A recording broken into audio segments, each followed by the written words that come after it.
ഭരിച്ചിരുന്നപ്പോൾ ഋഷി സുനക്കിന്റെ കടുത്ത വിമർശകയായിരുന്ന പ്രീതി പട്ടേൽ സുനക്കിന്റെ പിൻഗാമിയാകാൻ ഐക്യകാഹളവുമായി രംഗത്തെത്തിയിരിക്കുകയാണ്.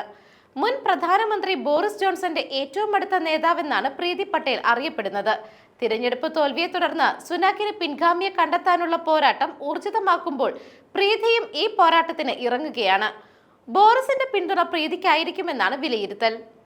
വ്യക്തിപരമായ പകപോക്കൽ മാറ്റിവെച്ച് ഐക്യപ്പെടാനുള്ള സമയമായി എന്നാണ് മുൻ ഹോം സെക്രട്ടറി കൂടിയായ പ്രീതി പട്ടേൽ വ്യക്തമാക്കുന്നത്.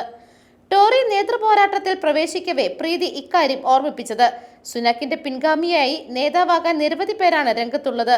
ജൂലൈ 4-ന് പാർട്ടി നേരിട്ട പരാജയം പാർട്ടി അംഗങ്ങളുടെ കുറ്റമല്ല എന്നും മറിച്ച് പോരാട്ടം ഉപേക്ഷിച്ച രാഷ്ട്രീയക്കാരാണ് വരുത്തിവെച്ചതെന്ന നിലപാടാണ് പ്രീതിയുടേത്. ടോറി ഉന്നത സ്ഥാനത്തിനായി 5 പേരാണ് രംഗത്തുള്ളത് എങ്കിലും ഈ സ്ഥാനത്തേക്ക് ഇറങ്ങിയ ആദ്യ വനിതയാണ് പ്രീതി. മൈൽസ്ട്രേറ്റ്, ടോം ടുഗൻടാക്ക്, ജെയിംസ് ക്ലെവർലി, റോബർട്ട് ജെൻഡിക് എന്നിവരാണ് ഇതിനോടകം തന്നെ മത്സരത്തിന് ഇറങ്ങുന്നതായി പ്രഖ്യാപിച്ചിരിക്കുന്നവർ. പ്രീതിയുടെ വരവ് ടോറി നേതൃസ്ഥാനത്തേക്ക് വീണ്ടും ഒരു ഇന്ത്യൻ വംശജ എന്ന പ്രത്യേകതയുമുണ്ട്. News desk മെഗ്നവിഷൻ.